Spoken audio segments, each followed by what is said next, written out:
कहानी की शुरुआत होती है जब रशिया की एक बड़ी नदी के बीच में दो बोट चलाने वाले कार्गो शिप के पास आए। जैसे ही वो मिले, वलेरा ने उनको बताया कि 1 टन से ज्यादा कैवियार यानी मछली के अंडे ट्रांसपोर्ट करने हैं। इतना सुनते ही ओलेग तो खुश हो गया। वो अपने साथी को मनाने लगा कि ये काम ले लेते हैं। उस बूढ़े आदमी ने पहले तो मना कर दिया क्योंकि उसे लगा कि बोट इतना वजन नहीं संभाल पाएगी, लेकिन फिर हार कर उसने ओलेग की बात मान ली। ये काम मिलते ही ओलेग खुशी मनाते हुए थोड़े से मछली के अंडे खाने लगा, लेकिन कुछ ही मिनटों बाद बोट ज्यादा वजन की वजह से टूट गई। ओलेग ने बचाने की बहुत कोशिश की, लेकिन फिर भी सारा सामान नदी में डूब गया। बाद में जब वो दोनों किनारे पर मिले, बूढ़ा आदमी गुस्सा हो गया और ओलेग को मारने लगा क्योंकि ओलेग के लालच ने उसकी बोट बर्बाद कर दी। उसने ओलेग से कहा कि अब नुकसान का पैसा तू भरेगा। तब ओलेग अपनी गलती मानते हुए उसे पार्किंग में ले गया और मजबूरी में अपनी गाड़ी उसे दे दी। अगले दिन ओलेग अपनी गर्लफ्रेंड श्वेता से मिला, जो बैंक में काम करती थी। ओलेग ने कहा कि उसे फिर से लोन लेना पड़ेगा, लेकिन श्वेता ने कहा कि अब तो कोई बैंक उसकी मदद नहीं करने वाला।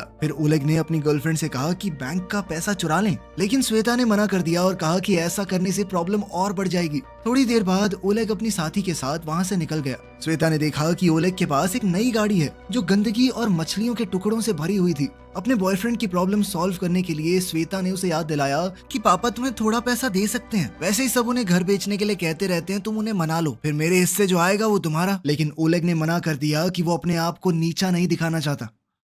अब कुछ और ऑप्शन नहीं बचा तो दोनों बोरिस के घर गए, जो अपने परिवार के साथ टॉयलेट रिपेयर कर रहा था। वहाँ ओलेग ने अपने होने वाले ससुर से अकेले बात करनी चाहिए। जैसे ही उसने घर बेचने वाली बात कही, बोरिस गुस्से में आया और पूरे परिवार से झगड़ा करने लगा। तभी एक बड़े से मीटियोराइट के टुकड़े धरती पर गिरने लगे। जब उनका परिवार झगड़ रहा था तो एक टुकड़ा उनके घर पर गिरा और सीधा श्वेता के दादा के ऊपर आया, जिससे वो नीचे गिर गए। ये देखकर सबको लगा कि कोई गोली चला रहा है और वो सब घबरा कर बाहर भागे। बाहर उन्होंने देखा कि अलग अलग जगहों पर मीटियोराइट गिर रहे हैं। फिर उन्हें याद आया कि दादा को भी तो लगा था। वो उसके पास गए और देखा कि वो थोड़ा घायल है, लेकिन अभी जिंदा है। बोरिस ने चेक करके बताया कि ये गोली नहीं, मीटियोराइट है। ये सुन के ओलेग चिल्लाने लगा कि सब लोग जल्दी से खुदाई करो ताकि वो टुकड़ा बेचकर पैसे कमा सके हम। सब लोगों ने मिलकर थोड़ी देर के लिए खोदा, लेकिन फिर वो सब थक गए। लेकिन ओलेग अकेला खोदता रहा और सुबह तक उसने एक बहुत बड़ा मीटियोराइट का टुकड़ा निकाल लिया था। उसने परिवार को बताने का सोचा, लेकिन उसी वक्त पेवेल ने उसे बुलाया। पेवेल ने कहा कि उसकी ताकत खत्म हो रही है, ऐसा लगता है मानो उसका टाइम आ गया हो।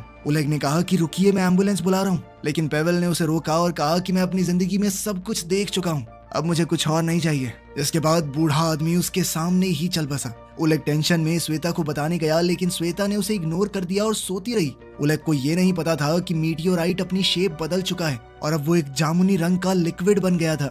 ओलेग ने फैसला किया कि वो इंतजार करेगा जब तक पूरा परिवार उठता नहीं। थोड़ी देर बाद वो भी सो गया। फिर टैलिक ने उसे जगाया और कहा कि यहाँ कुछ बहुत गलत हो रहा है। टैलिक ने पूछा, श्वेता कहाँ है? जब ओलेग ने बेड देखा तो पता चला कि उसकी गर्लफ्रेंड गायब हो गई थी। वो अपने ससुर के साथ नीचे गया। टैलिक ने बताया कि कुछ मिनटों पहले बोरिस ने गलती से वो लिक्विड गिरा दिया था और उसके बाद से बहुत अजीब चीजें होने लगी हैं। फिर ओलेग ने देखा कि शाशा, परिवार की सबसे छोटी लड़की, अपने हाथों से लोहा तोड़ रही है, जैसे उसके पास 100 हाथियों की ताकत आ गई हो। थोड़ी देर बाद ओलेग ने देखा कि रीटा सीढ़ियों की रेलिंग के पास खड़ी थी और उसे लगा कि शायद श्वेता के साथ कुछ बुरा हुआ है। वो बेडरूम गया, वहाँ उसने श्वेता की आवाज सुनी, लेकिन वो दिख नहीं रही थी। वो कुछ समझ नहीं पाया, पर तभी नीचे से चिल्लाने की आवाज सुनाई दी। वापस नीचे आकर ओलेग ने देखा कि बोरिस एक कमरे का दरवाजा तोड़ने की कोशिश कर रहा है। अंदर से रीटा जोर जोर से चिल्ला रही थी। घबराहट में बोरिस ने जोर से दरवाजा तोड़ा और सबने देखा कि रीटा छत के ऊपर तैर रही थी। वो चाहकर भी नीचे नहीं आ पा रही। सब मिलके रीटा को खींच के डाइनिंग रूम तक ले आए। वहाँ उन्होंने देखा कि श्वेता का आधा शरीर गायब हो गया है। ये देखकर सारा परिवार चिल्लाने लगा। उसी वक्त वो बूढ़ा आदमी जो मरा था, पेवेल, वापस आ गया, जैसे वो दोबारा जिंदा हो गया हो, और ओलेग घबरा गया। इतनी उथल पुथल में सब रीटा के बारे में भूल गए और उसे छोड़ दिया और वो छत के छेद से बाहर निकल गई। वो हवा में उड़ती हुई थोड़ी दूर तक गई, लेकिन उसकी पावर अचानक खत्म हो गई और वो नीचे गिर पड़ी। उसके बाद श्वेता फिर से दिखने लग गई और पेवेल दोबारा जमीन पर गिर गया, मानो वो दूसरी बार मर गया हो। रीटा को बचाने के बाद परिवार अब एक साथ बैठ गया और सोचा कि शायद मीटियोराइट ने उन्हें सुपर पावर्स दे दी हैं। तब उन्होंने देखा कि टैलिक और ओलेग के पास कोई पावर नहीं है। वो समझने की कोशिश करने लगी कि ऐसा क्यों हुआ। इस बीच श्वेता ने फोन करके एम्बुलेंस बुला ली। उस वक्त ओलेग ने देखा कि जैसे ही श्वेता परिवार से दूर गई, सबकी पावर्स खत्म हो गई और साथ ही पेवेल फिर से लुढ़क गया। फैमिली हॉस्पिटल गई, डॉक्टर ने चेक किया और कहा कि सब बिल्कुल नॉर्मली लग रहे हैं। ओलेग ने कहा कि इनके शरीर में रेडिएशन लेवल चेक करो, लेकिन डॉक्टर ने कहा कि हमारा रेडिएशन मीटर ठीक से काम नहीं कर रहा। साथ ही डॉक्टर ने बात बदलते हुए कहा कि विटामिन खाओ, सब ठीक हो जाएगा, विटामिन ही सब कुछ होते हैं। परिवार को समझ आ गया कि कोई उनकी बात पर विश्वास नहीं करने वाला। वो घर वापस आए और अपनी नई सुपर पावर्स के साथ जीना सीखने लगे। डिनर पर सबने सोचा कि उन्हें जादुई शक्तियां क्यों मिली। रीटा ने कहा कि इन शक्तियों का इस्तेमाल करके हम एक बड़ा ही खतरनाक सर्कस बना सकते हैं। ये सुनकर टैलिक गुस्से में आ गया और उसने रीटा का मजाक उड़ाया। रीटा ने उस पर हमला कर दिया और दोनों भाई बहन लड़ने लगे। इस बीच साशा ने अपने दादा की लोहे की छड़ी तोड़ दी। दादा को गुस्सा आ गया और वो उसके पीछे भागने लगे। थोड़ी देर बाद टैलिक ने अपने कुत्तों को खाना खिलाया और रीटा की हरकतों के बारे में अनाप शनाप बोलने लगा। तभी उसका एक कुत्ता उस पर जोर से भौंकने लगा, जिसके बाद उसे पता चला कि वो कुत्तों की हर एक बात को समझ सकता है और उसे समझ आया कि उसकी सुपर पावर ये है कि वो जानवरों से बात कर सकता है। अब खुश होकर टैलिक ने ये नई खोज पूरे परिवार को बता दी। अब ये जानने के लिए कि मीटियोराइड ने उसे क्या ताकत दी है, ओलेग ने जमीन से एक लोहे का टुकड़ा उठाया और अपने हाथों से उसे मोड़ने की कोशिश की, लेकिन वो नहीं मुड़ा और फिर शर्मिंदा होकर वो घर के अंदर वापस चला गया। सुबह ओलेग बाकी परिवार को जगाने लगा, लेकिन जब वो पेवेल के कमरे में गया तो उसने देखा कि बूढ़ा आदमी रस्सी से लटक रहा है, लेकिन फिर भी उसे कुछ नहीं हुआ। अब वो अमर हो चुका था, किसी भी तरीके से मर नहीं सकता। जिसके बाद उसने ओलेग से कहा कि बेटा मैं मर तो नहीं रहा, लेकिन रस्सी से मुझे छुड़वा दो। उसी वक्त बोरिस टॉयलेट पर बैठा, लेकिन अचानक वो टेलीपोर्ट होकर बाहर चला गया और फिर हैरान और परेशान होकर वापस बाथरूम में आया। जब वो फिर से टॉयलेट जाने की कोशिश करने लगा तो फिर से टेलीपोर्ट होकर बाहर आ गया और परिवार वाले हैरान हो गए कि ये हो कैसे रहा है। सारे सवालों से तंग होकर बोरिस ने कहा कि अब मैं दोबारा करके नहीं दिखाऊंगा, टॉयलेट जाना है मुझे, मैं टॉयलेट नहीं जा पा रहा हूँ। फिर उसने अपने पूरे परिवार को अपने साथ अपनी पसंदीदा मछली पकड़ने वाली जगह पर चलने के लिए कहा, क्योंकि वहाँ जाकर उसका दिमाग शांत हो जाता था। जब वो लोग वहाँ पहुँचे, रीटा अपनी ताकत से झील के ऊपर उड़ने लगी और टैलिक एक कुत्ते के पास बैठकर अपने फोन की वीडियोज उसे समझा रहा था। इसी बीच ओलेग ने बोरिस से कहा कि मेरे पास एक आइडिया है, हम सब की पैसों की दिक्कत खत्म हो जाएगी। लेकिन बोरिस ध्यान से नहीं सुन रहा था, वो तो बस टेलीपोर्ट होने की ट्रेनिंग करने में लगा हुआ था। ओलेग ने समझाया कि हम श्वेता के गायब होने की ताकत का इस्तेमाल करके बैंक के करीब $3 मिलियन चुरा सकते हैं, ताकि उनके पास पैसा आ जाए और वो अपनी मर्जी से जिंदगी जी सकें। लेकिन ट्रेनिंग खत्म करने के बाद बोरिस ने कहा कि ऐसा कुछ नहीं करने वाले, हम ऐसी हरकतों से सब मुसीबत में पड़ सकते हैं। उसने कहा कि हम बस इंतजार करेंगे, जब सब कुछ ठीक हो जाएगा तो फिर से नॉर्मल जिंदगी जिएंगे। इसके बाद ओलेग गुस्से में परिवार से दूर चला गया, जिसके बाद पेवेल फिर से मर गया और रीटा पानी में गिर पड़ी। ओलेग समझ गया कि सबकी ताकतें उसके और श्वेता के दूर जाने से खत्म हो जाएंगी, लेकिन बोरिस ने कहा कि मुझे इस बात से कोई फर्क नहीं पड़ता, हम नॉर्मल जिंदगी जी लेंगे। उसने ओलेग से कहा कि परिवार को और परेशानी में मत डालो, क्योंकि पहले ही ओलेग की गलतियों की वजह से वो बहुत मुसीबत में है। इस बहसबाजी से थककर ओलेग ने श्वेता को गाड़ी में बैठने को कहा और श्वेता ने साशा से कहा कि जब तक हम लोग बाहर हैं दादाजी की बॉडी को छुपा देना। सफर के दौरान श्वेता ने कहा कि तुम्हारे प्लान में गड़बड़ी है, हम पकड़े जाएंगे, हमारी जिंदगी तक खतरे में पड़ सकती है। जैसे ही वो उस एरिया से निकल रहे थे, उनको कुछ गुंडों ने रोक लिया और उनकी गाड़ी घेर ली। थोड़ी देर बाद वलेरा वहां आया और उसने ओलेग से कहा कि गाड़ी में आकर बात करो। गुंडे ने ओलेग को धमकी दी कि अगर कैवियर में जितना पैसा डूबा है वो कर्ज चुकाया नहीं ना, तो तुझे जबरदस्ती चाइना ले जाके काले बाजार में बेचूंगा, समझा। ये सुनकर ओलेग बहुत डर गया। वो रोड के किनारे खड़ा होकर सोचने लगा कि अब क्या करे। उधर श्वेता ने भी वलेरा की बात सुन ली थी, तो उसने ओलेग को गले लगाया और कहा कि मैं बैंक में चोरी का प्लान पूरा करूंगी, तुम चिंता मत करो, हम कर लेंगे सब ठीक। फिर उन्होंने बैठकर पूरा चोरी का प्लान बनाया।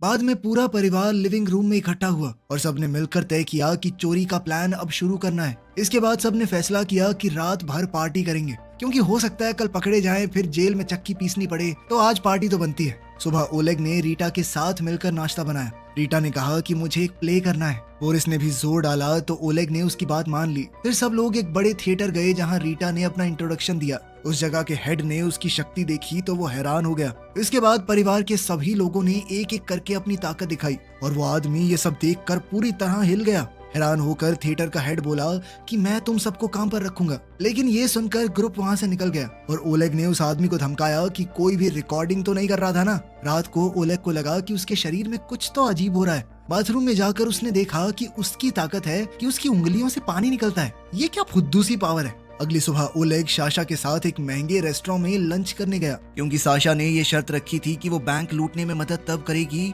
जब ओलेग उसका रोमांटिक डेट पर जाने वाला सपना पूरा करेगा। लेकिन फिर जल्द ही ओलेग ने देखा कि पूरा परिवार छुपकर उनको देख रहा था। वो बेचारा वैसे ही छोटी बच्ची के साथ डेट पर आकर बहुत शर्मा रहा था। ऊपर से श्वेता भी गायब होकर उनके पास वाली कुर्सी पर बैठ गई और ओलेग को चुंडियां मारने लगी। वो अपनी टिंगू बहन की रोमांटिक डेट को थोड़ा हद में रखना चाहती थी। इसी बीच ओलेग ने देखा कि वलेरा और उसके आदमी भी रेस्टोरेंट में है। वलेरा ने ओलेग को पहचान लिया और उसके पास आया। ओलेग डर के मारे कुछ नहीं कर पाया, लेकिन फिर उसे बचाने के लिए साशा उठ गई और अपनी ताकत से गुंडे की हड्डी पसली एक कर दी। साथ ही उसके 2 आदमी भी पेल दिए। सब कुछ देखकर ओलेग घबरा गया और वहाँ से भागा। उसके पीछे श्वेता भी भागी। इसी वजह से साशा की पूरी ताकत खत्म हो गई और पूरा परिवार जल्दी से कार की तरफ दौड़ा ताकि वो वहाँ से निकल सकें। फिर बैंक में चोरी का दिन आ गया। सबने गाड़ी सेट की। श्वेता ने अपने कपड़े उतारे और फिर गायब होके ओलेग के साथ बिल्डिंग की तरफ चलने लगी। अपनी शक्तियों का इस्तेमाल करके श्वेता बिना किसी को देखे सिक्योरिटी क्रॉस पार करके बैंक के लॉकर रूम का पासवर्ड देखने लगी। बाहर बोरिस ने गाड़ी एक और जगह पर पार्क करनी चाहिए,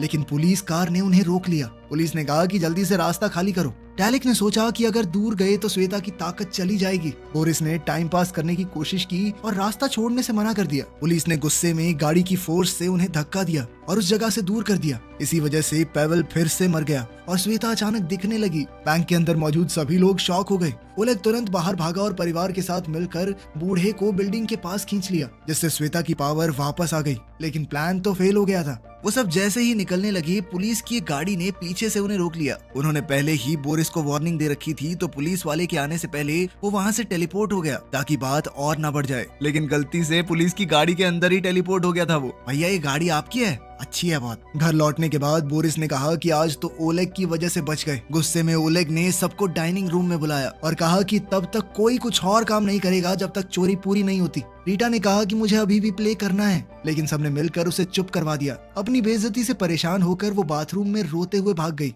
ओलेग को बुरा लगा और उसने फैसला किया कि उसका शो कर देते हैं ना।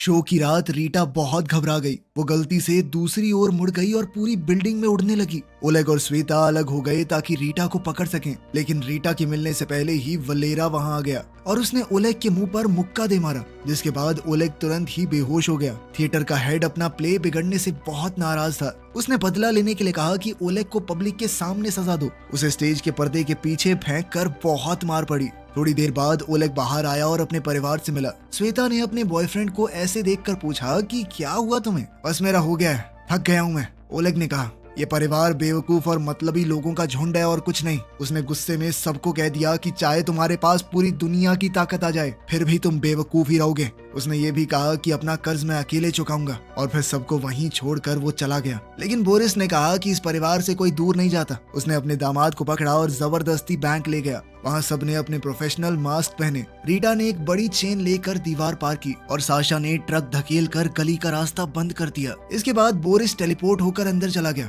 जबकि श्वेता ऊपर से कूदकर तिजोरी वाले कमरे तक पहुंच गई। उसने कल देखा हुआ पासवर्ड इस्तेमाल करके तिजोरी को खोल दिया। बाहर कुछ बूढ़े शराबियों ने इन लोगों को देख लिया। जब बाकी सबका ध्यान नहीं था तो पेवल ने थोड़ा पेट्रोल पिया और सिगरेट जलाई, जिससे आग का धुआं निकला। ये देखकर तो बुढ़े हिल गए। उस वक्त रीटा साशा को अंदर ले गई और उसने पूरा सेफ ही बाहर फेंक दिया। उन सब ने अपनी गाड़ी के ट्रंक में पैसा भरा और टैलिक ने अपने कुत्ते पुलिस को रोकने के लिए भेज दिए। चोरी खत्म होते ही परिवार वहां से भाग गया। पेवल ने कुछ पैसे गरीबों की तरफ फेंके और पुलिस ने चोर समझ के उन लोगों को ही पकड़ लिया। कुछ घंटों बाद सब लोग शहर की ऊंचाई पर गए और करोड़पति बनने की खुशी मनाने लगे। लेकिन ये खुशी ज्यादा देर नहीं टिकी, क्योंकि पेवल ने अपना अंतिम फैसला सुना दिया। उसने अपने परिवार को अलविदा कहा और अपनी मौत के लिए जगह चुनी। पूरा परिवार आंसुओं के साथ उसे अलविदा कहकर वहां से निकल गया। गाड़ी चलाते वक्त रीटा ने देखा कि दादाजी गिर गए। उसने कहा पापा वापस चलो, लेकिन एक बार फिर से अपनी जान बचने से पेवल गुस्सा हो गया और उसने सबको कहा कि जल्दी से यहाँ से चले जाओ, तुम सब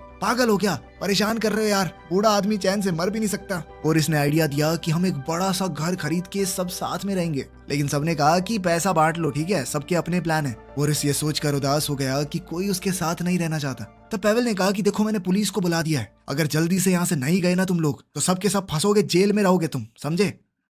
रास्ते में श्वेता ने ओलेग से कहा कि अब मैं तुम्हारे साथ नहीं रहना चाहती। उसने पैसे ओलेग को देकर गाड़ी से निकलने को कहा। वो अभी भी ओलेग की बातों से बहुत दुखी थी जो उसने पिछली रात कही थी, और वो तो उसे छोड़कर हमेशा के लिए जाने भी वाला था। ओलेग गुस्से में अपना हिस्सा लेकर निकल गया। उसने वो पैसे वलेरा का कर्ज चुकाने में लगाए और उससे सुलह कर ली। फिर उसने ये देश छोड़ने का प्लान बनाया। एयरपोर्ट पर ओलेग ने न्यूज पर देखा कि श्वेता और उसका परिवार पकड़ा गया क्योंकि वो पेवेल के शरीर को वापस लेने गए थे। पूरे परिवार की बुरी हालत देखकर ओलेग को अफसोस हुआ कि उसने उन्हें छोड़ दिया। उसने फैसला किया कि वो पेवेल के साथ मिलकर उन्हें बचाएगा। जैसे ही वो कोर्ट में घुसे, सबकी पावर्स वापस आ गई। पेवेल फिर से जिंदा हो गया और गुस्से में सबके ऊपर हमला करने लगा। बोरिस टेलीपोर्ट होके गार्ड को रोकने लगा। साशा ने अपने भाई बहनों को जेल से आजाद किया और सबने अपनी ताकतों का इस्तेमाल करके पुलिस के चक्के छुड़ा दिए। अब परिवार फिर से इकट्ठा हो गया था, लेकिन बाहर निकलते ही उन्हें पुलिस ने हर तरफ से घेर लिया। तब रीटा ने उड़कर गार्ड्स का ध्यान भटकाया, जिससे सभी एक गाड़ी में बैठ गए और रीटा भी उनके साथ ही चली गई। शहर की पूरी पुलिस अब उनके पीछे लग गई थी। एक पुलिस की गाड़ी उनका पीछा छोड़ ही नहीं रही थी। इससे इरिटेट होकर बोरिस ने टेलीपोर्ट होके पुलिस की गाड़ी का क्रैश करवा दिया। थोड़ी देर बाद एक और गाड़ी साइड से आई और साशा ने जोर लगाकर उसे धक्का दिया, जिसके बाद गाड़ी उलट पुलट गई। अब ओलेग को सामने कई सारी गाड़ियां नजर आई। उसने कोशिश की कि एक्सीडेंट ना हो, लेकिन फिर भी उनकी गाड़ी एक फ्रूट स्टॉल से टकरा गई। विंडशील्ड के ऊपर मिट्टी ही मिट्टी हो गई थी। ओलेग खुश हुआ कि अब तो उसकी ताकत काम आएगी। उसने अपनी उंगली से पानी छिड़क कर गाड़ी का शीशा साफ करते हुए आगे चलाई, लेकिन परिवार को पुलिस वालों ने रोड ब्लॉक से घेर लिया। तब साशा ने पोल पकड़कर गाड़ी घुमाई और सबको वहां से निकाला। फिर उन्होंने गलियों से निकलने की कोशिश की। जब पता चला कि पुलिस ने चारों तरफ से घेर लिया है, तो रीटा ने गाड़ी को उड़ा दिया। गाड़ी हवा में उड़ने लगी और पीछे लगी हुई पुलिस से वो लोग बच निकले। इस सब के बाद ओलेग फिर से वलेरा से मिला। उसने मदद के लिए शुक्रिया कहा क्योंकि वलेरा अपनी कार्गो शिप में छुपाकर पूरे परिवार को चाइना भेजने का इंतजाम कर चुका था। तैयारी के बाद परिवार एक बड़े कंटेनर में बंद हो गया, जो और कंटेनर्स के बीच में शिप पर रखा हुआ था। अब वो सभी लोग एक नई शुरुआत करने एक दूसरे देश की तरफ निकल गए। हमारे चैनल को देखने के लिए आपका शुक्रिया। इस तरह की मजीद वीडियोस देखने के लिए हमारे चैनल को लाइक और सब्सक्राइब करें।